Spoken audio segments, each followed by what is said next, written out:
State of the Nation. Nahuli kamang pamamalo at paninigaw ng isang guro sa dalawa niyang pre-kindergarten pupils. May sumbong ding ikinukulong ng teacher ang mga estudyante kapag makulit. Ang exclusive report mula kay Mark Salazar. Sa CCTV system ng isang paaralan, kita ang dalawang babaeng guro at 7 pre-kindergarten pupils. Pero si teacher sa kanan,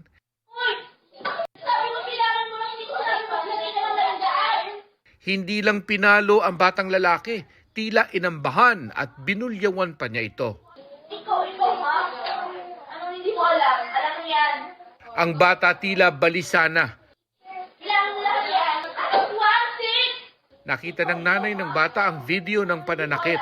Sa braso, parang kurot siya. Kagdila siguro po dumampi na masyado kasi naka-jacket. Pero pinalo niya talaga eh. Masakit daw na kahit may autism ang anak, ganoon na lang daw siya sakta ng guro. Nasaktan ako para sa anak ko kasi pinagkatiwala ko sa inyo. Kala ko magiging safe siya sa loob ng school niya. At saka knowing po namin CCTV, parang hindi kayo aware na sa ginagawa. Hindi sila natakot na may CCTV. Isang batang babae ang tila napag-initan din ni teacher. Kahit ang batay umiiyak, si teacher tuloy ang pagtalak.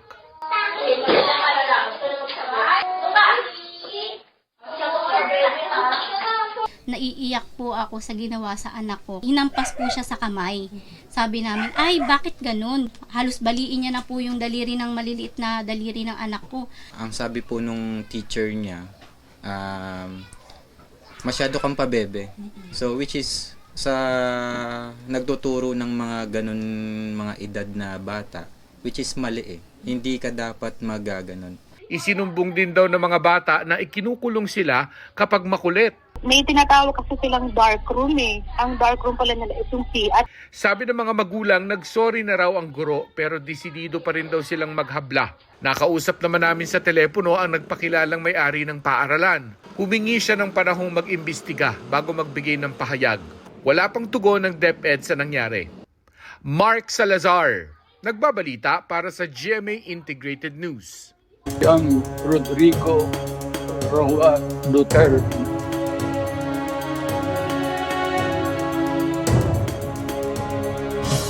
Formal lang pinirmahan ni dating Pangulong Rodrigo Duterte ang conforme para maging abogado niya sa International Criminal Court ang British-Israeli lawyer na si Nicholas Kaufman. Si Vice President Sara Duterte naman hindi na raw bahagi ng defense team. Yan at ang latest sa The Netherlands sa report ni Marizo Mali. Nabisita na ni dating Executive Secretary Salvador Medialdea si dating Pangulong Rodrigo Duterte sa Scheveningen Prison sa The Hague, the Netherlands. Ayon kay Medialdea, maayos ang lagay ng dating Pangulo at nakabawi na rin ng tulog. Nagpulong kanina ang kampo ni Duterte para isapinal ang bubuo sa defense team. Sabi ni Medialdea, tanging ang British-Israeli lawyer na si Nicholas Kaufman pa lang ang pinirmahang konforme ni Duterte para maging abogado niya sa International Criminal Court o ICC. Meron din siya napirmahan na isa. Sino lang po yung mga pinirmahan? Si Kaufman yan. Habang si Vice President Sara Duterte hindi nakasama sa defense team at nadalaw na lang sa ama bilang next of kin o immediate family. Hindi po magiging abogado ng presidente si VP Sara dahil sa saligang batas natin ay mayroong pagbabawal sa pag-practice ng propesyon. May mahigit 6 na buwan pa para paghandaan ng Duterte legal team ang kanilang depensa sa confirmation hearing sa September 23. Plano rin nilang ipabasura ang reklamong crimes against humanity laban kay Duterte. Sino naman ang gagasto sa legal fees ni Duterte? Siyempre, defendant muna, no? Yung magbabayad doon kung wala siyang resources na commensurate doon sa attorney's fees, edi ipoprovide po yan ng ICC. Hindi magbabayad ng government in the sense na kasi yung proceedings na to, it's outside of Philippine territory. Habang nakapiit ang dating Pangulo, pwedeng mag-ugnayan online si Duterte at kanyang defense team.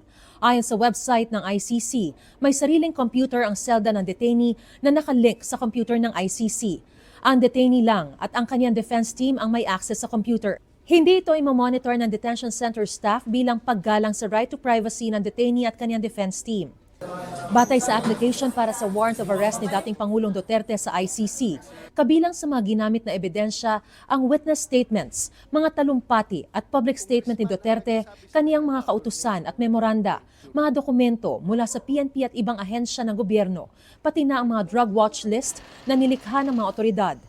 Isinaalang-alang din ang mga pag-amin ni Duterte na noong Davao City Mayor pa siya, may pinatay siyang 1,700 na tao.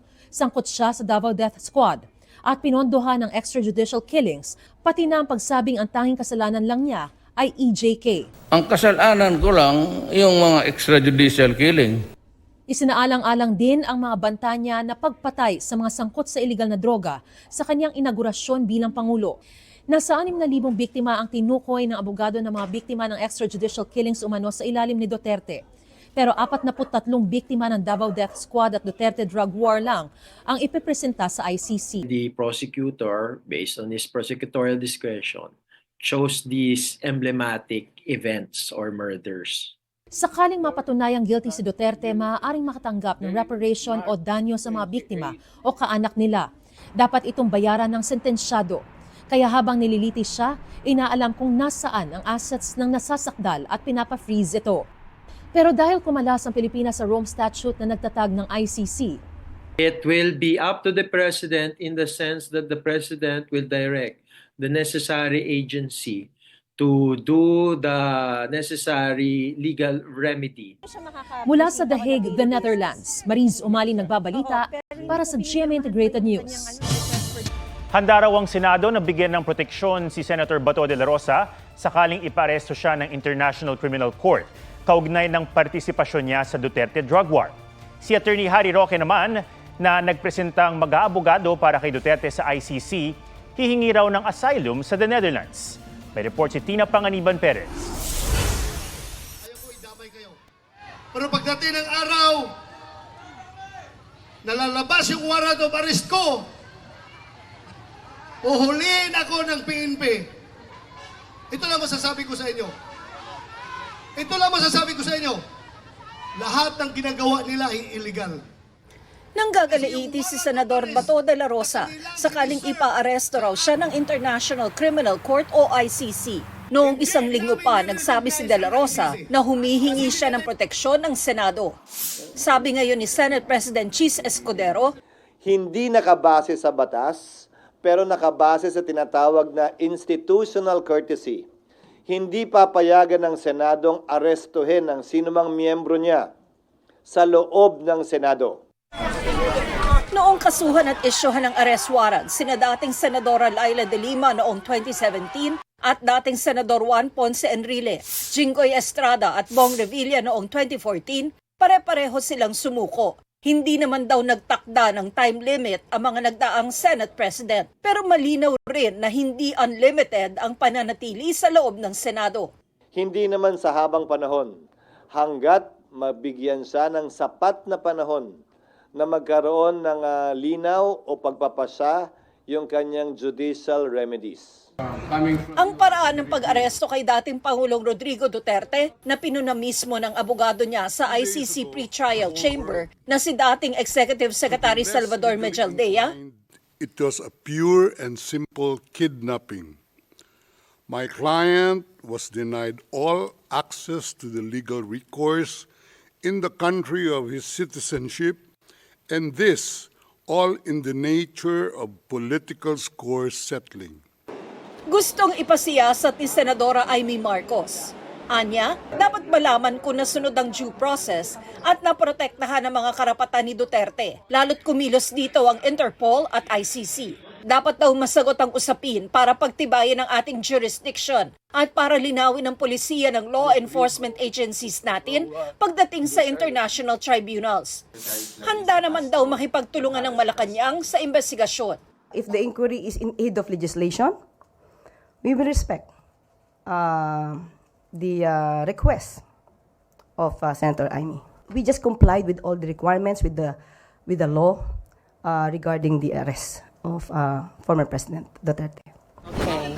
Ang isa naman sa magsisilbing legal counsel ni Duterte na si Attorney Harry Roque, hihingi raw ng asylum sa the Netherlands. As soon as my application of asylum is received, I do have the rights to non-refuma. Number one, non-deportation until matapos yung investigasyon if I'm entitled to asylum status. And number two, non-prosecution for illegal entry. Pinaaresto ng Kamara si Roque dahil sa di pagsumite ng mga dokumentong magpapaliwanag ng kanyang nadagdagan umanong yaman sa gitna ng investigasyon ng House Quadcom sa mga illegal na pogo. He was cited in contempt because of his failure to cooperate and attend and honor the invitation or respect the invitation of the Quad in the investigation in aid of legislation. Nagtatago nga siya pero doon, komportable siyang naglalakad, no? And hindi pa nga namin alam talaga kung from what country siya before Netherlands ang galing. Pagpapaliwanagin daw ng House Quadcom ang Department of Foreign Affairs at Bureau of Immigration. Giit naman ni Roque, nakabinbin sa Korte Suprema ang petisyon niya para ideklarang unconstitutional ang Quadcom investigation. Sang-ayon naman ang Malacanang na dapat maibalik sa Pilipinas si Roque. Di ba bring home FP Duterte. So siguro mas magandang isigaw po rin ng mga tao, bring home Roque. I'm sorry, I cannot come home. I have to defend my president. Tina Panganiban Perez, nagbabalita para sa GMA Integrated News. 56 na araw bago ang eleksyon 2025. Patuloy sa pag-iikot ang senatorial candidates para ilatag ang kani-kanilang plataforma.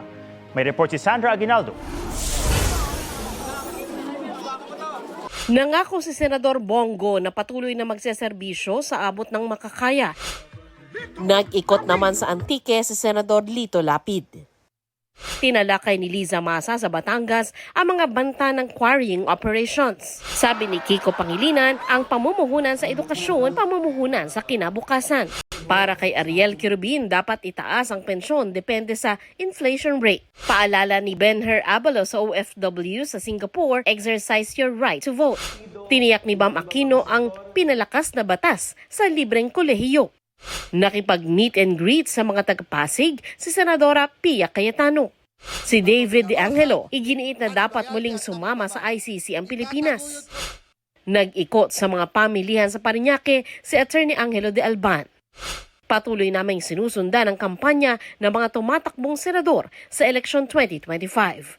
Sandra Aguinaldo, nagbabalita para sa GMA Integrated News. Kinilala bilang Communicator of the Year sa Executive Leader category ng International Association of Business Communicators o IABC Asia Pacific si GMA Network Chairman of the Board Advisor at Chairman ng Programming Committee, Attorney Felipe L. Gozon. Si Attorney Gozon ang ikatlong Pilipinong nakakuha ng award na ibinibigay sa katangi-tanging leader sa industriya ng komunikasyon. I would like to thank IABC Asia Pacific for this very great honor. Being named Communicator of the Year in the Executive Leader category by a very respected global community of communicators is deeply meaningful to me. This recognition holds even greater significance in a year of convergence. The 55th anniversary of the IABC, the 75th anniversary of our company, GMA Network, and receiving this prestigious award at the age, my age, of 85. Ang IABC Asia Pacific ay isang organisasyon ng professional communicators mula sa iba't ibang industriya na layong tukuyin at ibahagi ang best communication practices sa buong mundo. Sa aming panayam, sinabi ni Attorney Gozo na may mga hamon na kinakaharap hindi lang ang industriya kung hindi ang buong bansa. There are many challenges now facing the network and we are trying to address them. But today, the problem is really fake news. How to be truthful in news reporting. Attorney Gozon is an impressive individual. He's a leader that through his communication with his team, he inspired the people to recognise the importance of the Philippine culture. And it was, I think, this collaboration and this bringing these people together that made GMA what it is today. And for that, we recognise the importance of his work and award him the Communicator of the Year.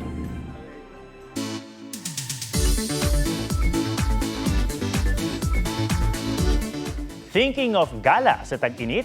Dayuhin ang isa sa pinakamataas na talon sa Ilocos Region at ang malalaking alon sa La Union. From falls to beach, G tayo dyan sa report ni Ian Cruz. 5 oras na biyahe mula sa Metro Manila, may 40 minutong monster jeep ride pakyat sa matarik na daan at kalahating oras na trekking. Lahat yan para marating ang nakakalulang Ausen Falls sa bayan ng Sigay, Ilocos Sur. Sa taas sa 120 meters, itinuturing ito na isa sa pinakamataas na talon sa Ilocos Region. Akalain mong kathang isip lang dahil lang tanawin, very enchanting. Pwedeng magbalsa para mapalapit sa paanan o binabagsakan ng waterfalls. At sa pagbagsak ng malamig at malinaw na tubig, sumisilip ang nakahuhumaling na bahaghari. Hindi ka pa mabibitin sa pamamasyal dahil pagkatapos ng talon, side trip naman sa mga alon ng La Union. Golden sunset view pa ang mapagmamasdan. Wala pang 1 oras ang pagitan ng biyahe, kaya sure na sa pasyal na ito sa norte, walang jahe. Ian Cruz nagbabalita para sa GMA Integrated News. Yan po ang State of the Nation. Para sa mas malaking misyon at para sa mas malawak na paglilingkod sa bayan.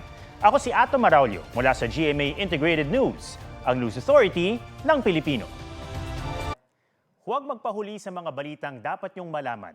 Mag-subscribe na sa GMA Integrated News sa YouTube.